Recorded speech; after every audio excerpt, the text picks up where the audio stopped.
Hello students, welcome back.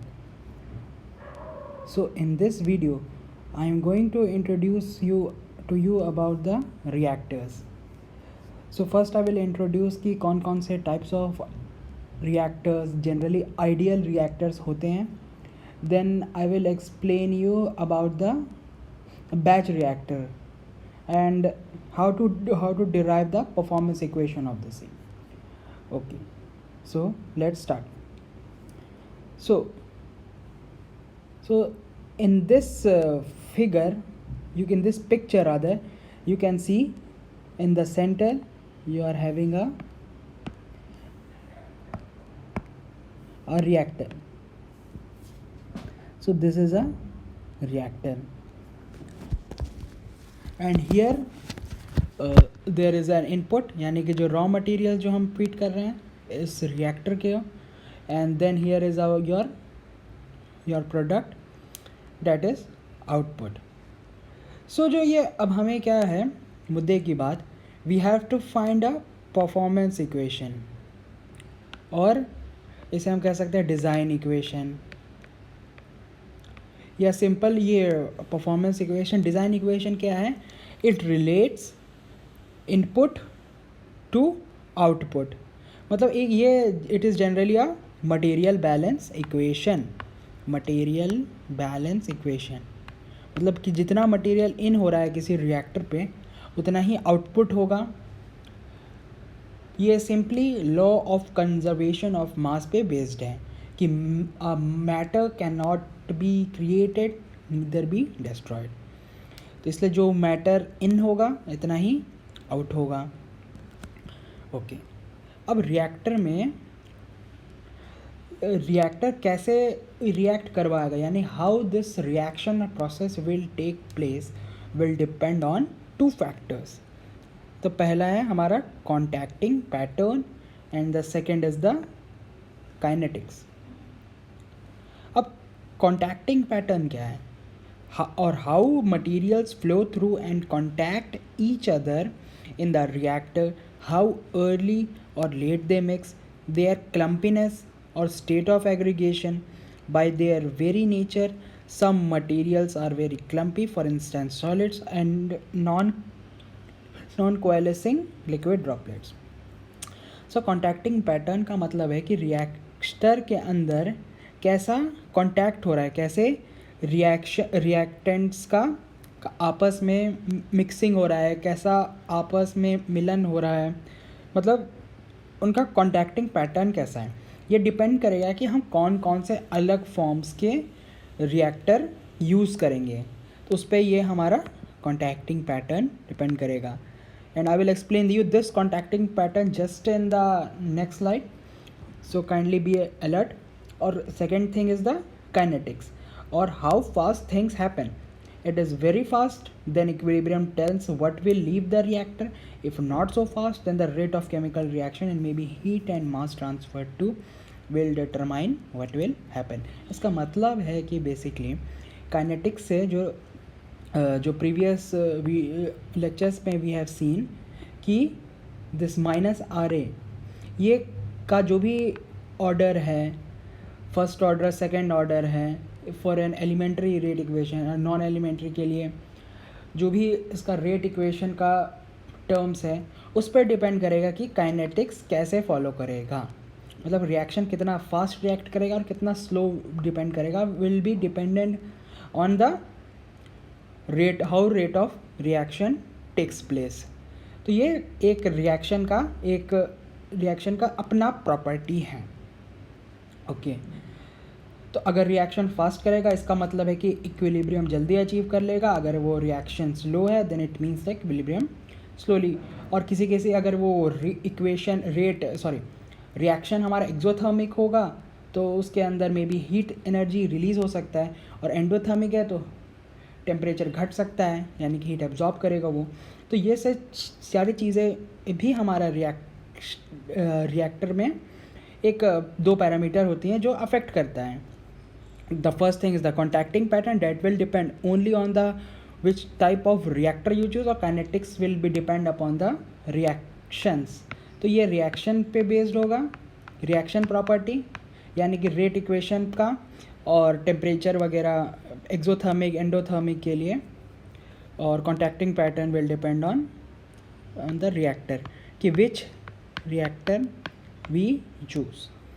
So अब this O is missing here. This is an output. So output is a function of input. जो output होगा ये is a function of एक input का कुछ function होगा, मतलब output जो reactor का output होगा वो input पे depend करेगा, kinetics पे depend करेगा and contacting pattern पे depend करेगा. तो तीन चीज़ों पे depend कर रहा है. तो क्योंकि इनपुट पे भी डिपेंड करता है तो जनरली हमें प्योर रॉ मटेरियल नहीं मिलता है रिएक्टर के लिए, तो हम उसे पहले हम प्योरीफाई वगैरह करके प्री ट्रीटमेंट स्टेप के थ्रू गुजरना पड़ता है, and then we feed here input, and then it will depend on kinetics and contacting pattern as I have explained you now. Okay, so these are the three types of reactors, that is ideal reactors. तो ये ideal reactors हमारा है. Ideal reactors का मतलब है कि एक reactor जो हम एक सर्टेन अजम्पशंस के साथ अज्यूम करते हैं चीज़ों को, ये हमारा होगा आइडियल रिएक्टर्स. ओके, तो पहला एक ideal reactor this is the batch reactor. This is an example of the batch reactor, and this is the plug flow reactor or PFR, and this is the mixed flow reactor or continuous stir tank reactor, continuous flow stir tank reactor, CSTR, CFSTR, MFR. These are the names for this is C reactor. Okay, so अब batch reactor में हमारा क्या होता है, इसमें हम एक you can see here there is a timer. इसमें क्या करते हैं, हम रॉ मटेरियल फीड कर देते हैं स्टार्टिंग में, ठीक है, एंड देन वी कुछ रॉ मटेरियल डाला हमने, फिर इसे हम और रॉ मटेरियल हम नहीं डालेंगे. उसके बाद हम क्या करते हैं इस केसेस में, कुछ टाइम के लिए छोड़ देते हैं इसे, कंटिन्यूसली हम नहीं डालते हैं, कुछ टाइम मे बी 1 आवर या 2 घंटा या 24 hours, whatever that is the time, that will depend upon the type of reaction you are that is happening inside this reactor. और आफ्टर इस टाइम के बाद हम इस प्रोडक्ट को निकाल लेते हैं. तो ये बैच रिएक्टर का एनालिसिस है. ये टिपिकली जो घर में प्रेशर कुकर जो हम कुक करते हैं, ये सेम मेथड हम यूज़ करते हैं हमारा रिएक्शन करवाने में. और नेक्स्ट 2 रिएक्टर जो हैं, ये प्लग फ्लो और मिक्स फ्लो रिएक्टर, ये दोनों एग्जांपल हैं कंटिन्यूस फ्लो रिएक्टर का. मतलब यहाँ कंटिन्यूसली फीड हम एंटर करते जाते हैं और कंटिन्यूसली हमारा प्रोडक्ट मिलते जाता है. और बैच रिएक्टर के केसेस में भी सेम थिंग है, कंटिन्यूसली हम फीड एंटर करते हैं, कंटिन्यूसली प्रोडक्ट मिलते रहता है. तो इस केसेस में जैसे इस पहले केस में हमने देखा कि कॉन्टैक्टिंग पैटर्न कैसा था. हमने प्रोडक्ट डाला, फिर कुछ समय के बाद उसे निकाल लिया. तो कॉन्टैक्टिंग पैटर्न जो रिएक्टेंट्स का था आपस में वो डिफरेंट था. अब इस केसेस में क्या हो रहा है, कुछ अलग हो रहा है. जैसे ये टिपिकली कुछ for this explanation you can assume कि ये किसी पाइप का हमने बिग पाइप का एक कुछ पार्ट हमने कट कर दिया है. तो सिंपली तो इसे हम समझ सकते हैं कि ये प्लग फ्लो रिएक्टर है. तो जब इस टाइप का कुछ हो रहा है देन यू कैन सी कि रिएक्शन जो आपस में कॉन्टैक्टिंग हो रहा होगा, ये सीधे सीधे ऐसे ही जस्ट पाइप फ्लो करते करते ये आपस में कॉन्टैक्ट कर रही होंगी. और in this case there is an MFR, there is a stirrer, जिससे कि चीज़ें मिक्स हो रही हैं. ये एक सर्टेन RPM रेट पे रिवॉल्व होगा आपस में. that will be fixed upon this is connected to an electricity terminal, जिससे कि मतलब अपने आप ऑटोमेटिकली घूमते रहे और हमारा इसमें मिक्सिंग होते रहेगा. You can see these lines the direction are showing the agitation जो प्रोसेस होता है which is studied in mechanical operation subject और fluid flow subject. तो इस पे कैसा मिक्सिंग हो रहा है that will depend solely on the this agitator, कौन सा एजिटेटर हम यूज़ करते हैं. तो मिक्स करते रहेंगे कंटिन्यूसली और हमारा फीडर प्रोडक्ट मिलते रहेगा. तो this were the 3 types of ideal reactors. Okay, now let's start with the first case, that is an ideal batch reactor. Okay, so first अब हमारा एजेंडा है कि हम इसका मटेरियल बैलेंस इक्वेशन यानी कि परफॉर्मेंस इक्वेशन और डिज़ाइन इक्वेशन हम बैच रिएक्टर का डिराइव करें. So let's start. So this is a batch reactor, and then we will start with the material balance equation. As you know, this equation, accumulation is equal to input minus output plus generation minus consumption. So this equation is very frequently encountered in chemical engineering branch. This is usually studied in the second year in process calculation or basic chemical calculation subject. So I hope you might have a background in this equation. So, however, I will explain you a little bit about this equation. So see, accumulation का मतलब है कि कितना चीज़ accumulate हो रहा है. Typically जैसे for example हम खाना खाते हैं, जो हम फूड खाते हैं उसमें चीज़ें accumulate करते जाती हैं. If we do not do workout तो हमारा accumulation स्टमक पे होता है. तो यू कैन अज्यूम कि that is the accumulation thing. और हमारा इस बैच रिएक्टर में कितना इनपुट हो रहा है, sorry in general we are I am explaining. तो इनपुट कितनी हो रही है, this will show, and the second thing is the output, यानी कितनी चीज़ आउट हो रही है. और जनरेशन टर्म है, क्या कुछ रिएक्शन के वजह से कुछ चीज़ें जनरेट हो रही हैं कि नहीं हो रही हैं. और कंजम्पशंस विल से कि कितना चीज़ें डिसअपियर हो रही हैं, तो दिस विल रिमूव हो रही हैं.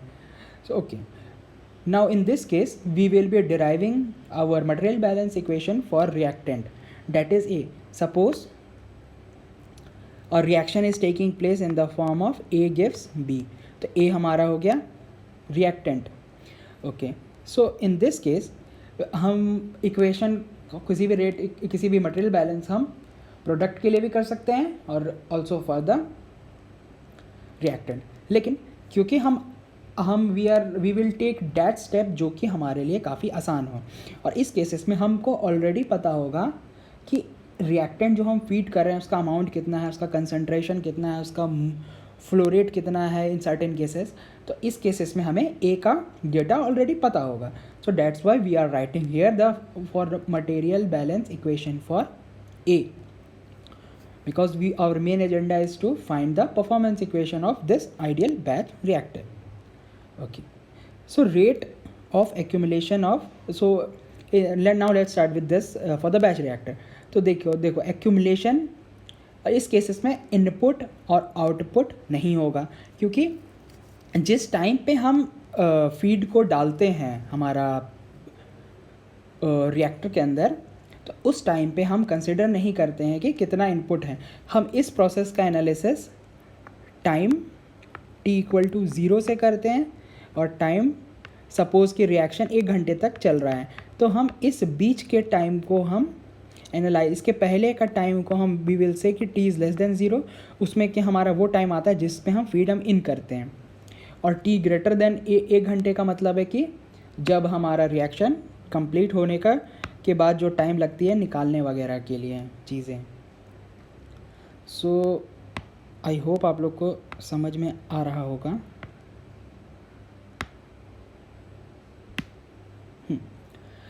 ओके, सो सी एक्यूमुलेशन हमारा ए के केसेस में इनपुट हमारा कुछ नहीं है, आउटपुट भी कुछ नहीं है, और because we have analysing in this. और ए के लिए जब हम लिख रहे हैं, क्योंकि ए रिएक्टेंट है, ये चीज़ ए का मात्रा जनरेट नहीं होगा, ए अमाउंट विल गेट डिक्रीज्ड, क्योंकि ए से हमारा बी फॉर्म हो रहा है. तो that's why this consumption of A will be there. Consumption of A को हम लिखेंगे rate of disappearance of A और rate of consumption of A, कुछ भी हम लिख सकते हैं. ओके, अब rate of accumulation of reactant A, और कितना रिएक्टेंट कितना एक्यूमुलेट हो रहा है ए, मतलब ए, क्योंकि रिएक्शन 100% कन्वर्जन पे नहीं हो सकती है, ऐसा from that is very clear from the thermodynamics laws कि specially in second law of thermodynamics कि कोई भी प्रोसेस कंप्लीट नहीं होती हैं. 100% efficient is not possible in nature. तो यूजिंग दैट therefore accumulation कुछ A unconverted A will accumulate inside the this batch reactor. Okay. अब द accumulation को लिखने का मतलब है कि DNA by dt, मतलब accumulate कितना, accumulation will be मतलब टाइम के हिसाब से accumulate करते जाएगा. That's why we are writing in differential form, that is minus, this minus will come from here, is DNA by dt. और rate of disappearance of A we are writing कि rate कितना, rate के हिसाब से वो हमारा reaction disappear होगा ए, इसलिए माइनस आ रहे. And then we are multiplying with the volume. This volume is for the volume of reaction system. In certain cases इसे हम वॉल्यूम ऑफ रिएक्टर भी हम कह सकते हैं, which will be very much clear in short while. तो Na को we are writing as Na0 1 minus XA. अब इसका यूनिट्स हम देख लेते हैं फॉर दिस पार्ट. Na को we can write moles divided by time. Okay, मतलब इसका यूनिट हो जाएगा mole per second. And for this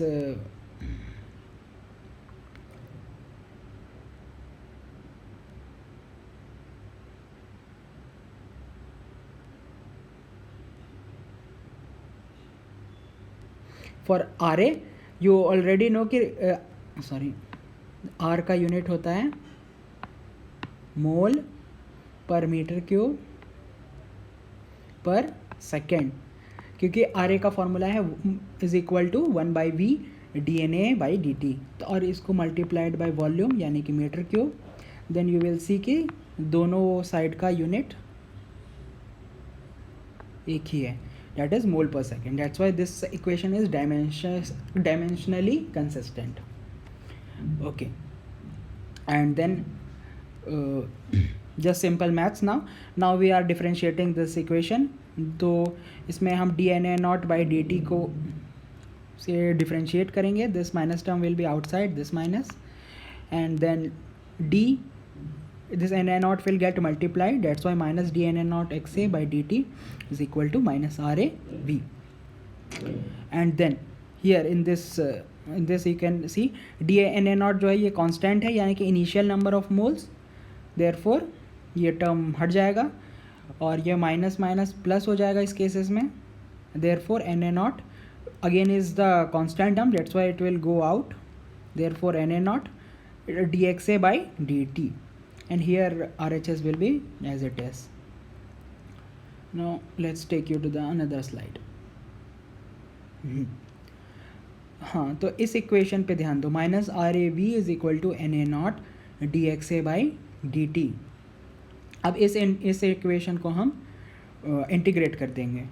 तो हम इंटीग्रेट करेंगे 0 से लेके t तक. अब ये टाइम t कहाँ तक पता चलेगा कि रिएक्शन कितने घंटे तक हो रहा है, कितने दिन तक हो रहा है, तो वो टाइम डिपेंड करेगा हमारा. ओके, तो 0 to XA मतलब कन्वर्जन, मतलब जब एक भी कन्वर्ट नहीं हुआ था और जब जितना कन्वर्जन हमें A का चाहिए, भी हम चाह सकते हैं कि हमारा 10% कन्वर्जन हो या 20% कन्वर्जन हो, तो that will depend upon that case. हाँ, and then this Na0 will get common, it will go out, and here dXA will be there and minus R. This is your performance equation for an ideal batch reactor. Okay, now consider.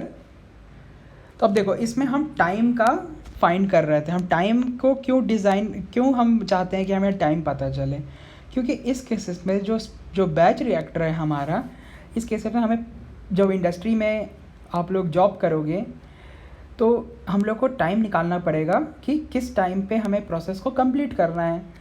Suppose करो हम चाहते हैं कि किसी reactant का 99% conversion हो, तो हम XA को 0.99 पुट कर सकते हैं और टाइम को, उसका टाइम निकाल सकते हैं कितना टाइम पे हमारा उस रिएक्टर पे हम छोड़ के प्रोडक्ट निकालेंगे.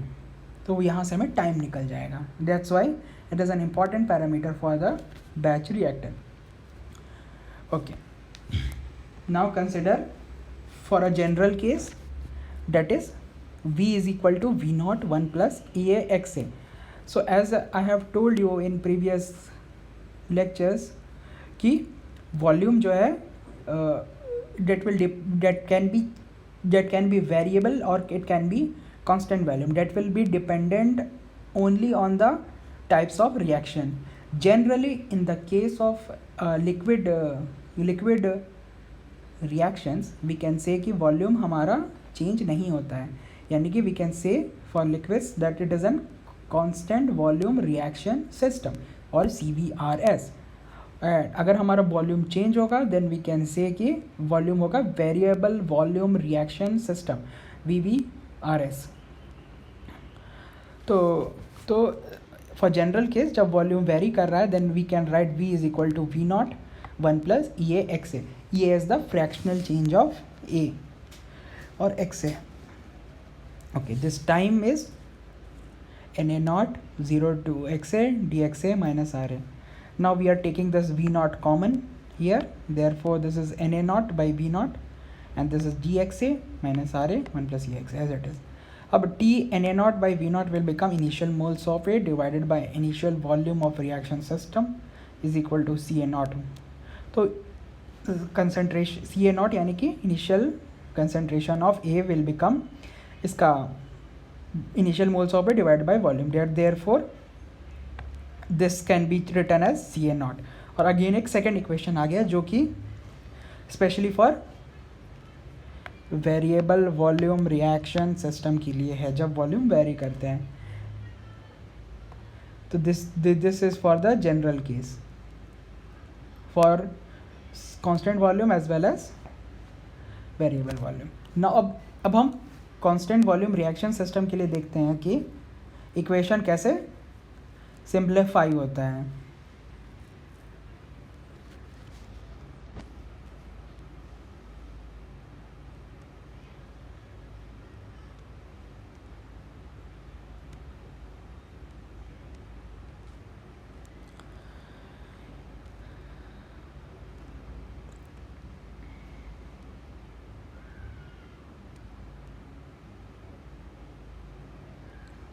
Okay, so see for this for constant volume reaction system ये उस केसेस के लिए हमारा ये इक्वेशन विल गेट सिंप्लीफाइड, यानी कि हमारा जो फ्रैक्शनल चेंज ऑफ ए है ये ज़ीरो हो जाएगा. यानी कि if this is zero for, यानी कि ये पूरा टर्म हट जाएगा, यानी कि dXA बाई माइनस RA और यहाँ Ca नॉट हमारा एज इट इज़ रह जाएगा. तो therefore this equation will simplify into this equation. अब हम चाहते हैं कि इसी जो तीन इक्वेशन हमने फाइंड किया, let me recall. So this is for the general cases, this can be use for both CVRS and variable volume reaction system. और हमारा वेरिएबल वॉल्यूम के लिए हम ये इक्वेशन यूज़ कर सकते हैं, and for CVRS system we can use this equation. अब देखते हैं for first equation that is for general case we can see T is equal to Na naught 0 to the power XA dXA by minus RAV. अब इसका हम लेवेंस्पील का जो plot होता है उस पर हम प्लॉट करके देखते हैं कि कैसा कर्व होगा. तो इसे हम प्लॉट करने के लिए this T by Na not will go here, and then as you know कि area under the integral will give you this thing, this part of the equation. तो इसका मतलब है area of this curve, this XA and minus RAV will give you T by Na naught, यानी कि this term. Okay, तो अब हम इसको we can write this dXA into 1 by minus RAV. जैसे कि एरिया हम निकालते हैं लेंथ इंटू ब्रेड जो रेक्टेंगल के लिए होता है, उसी केसेस में हम इसको भी ऐसा लिख सकते हैं कि इसका जो कर्व का area will be. So therefore we are putting 0 to the power 0 and XA, एंड जो कन्वर्जन है ऑफ A, तो ये हमेशा एज टाइम विल प्रोग्रेस ज़्यादा से ज़्यादा कन्वर्जन होगी. That's why it's curve is going from here to here. तो इनिशियली कन्वर्जन एक भी नहीं होगा, जैसे जैसे टाइम प्रोग्रेस करेगा हमारा रिएक्शन आगे जाएगा। तो सपोज़ कि हमें 0.95% कन्वर्जन चाहिए, x इज इक्वल टू 0.95, तो हम यहाँ तक का x से 0.95 ले सकते हैं, हमारा जहाँ तक भी हमें कन्वर्जन कराना है। और हमें टाइम निकालने के लिए सिंपली जो एरिया एरिया को हम फाइंड कर लेंगे और हमें इनिशियल मोल्स पता है, then we can find the time. So this is the significance of this Levensfield plot. Now let me explain you about the for constant density systems.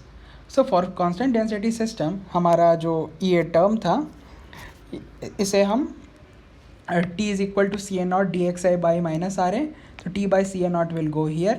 Again this area under this integral will give you this, therefore this is 0 to the power x से, और इस cases में हमारा volume बाहर निकल जाता है, इसीलिए हम, क्योंकि वॉल्यूम वेरी नहीं करता इसलिए this area will give t by CA0. अगर हम इस फॉर्म पे लिखते हैं इक्वेशन को, t is equal to minus X A को हम सिंप्लीफाई करके CA का फॉर्म पे लिखते हैं, then this equation we will gate.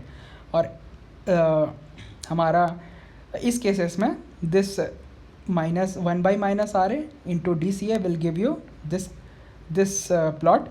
अब यहाँ हमारा जो रिएक्शन है, इस केसेस में हमने देखा कि यहाँ से यहाँ हमारा ग्राफ या रिएक्शन प्रोग्रेस करता है। इस केसेस में जो इनिशियल कंसंट्रेशन यानी कि दिस इज CA0, यानी कि दिस कंसंट्रेशन पे हम शुरू करेंगे चीज़ें, एंड देन जो A का पार्ट है यानी कंसंट्रेशन ऑफ A घटेगा, इसलिए घट रहा है final concentration and your reaction is getting. अब हमें ये CAF कहाँ से पता चलेगा कि कितना फाइनल कंसंट्रेशन है?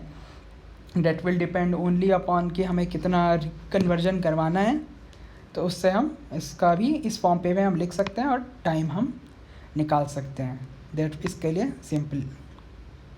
So this was all about the introduction to reactors, and then I have explained you about the derivations of batch reactor, and this was the equation for your general case, and this is the equation for variable volume systems, reaction systems.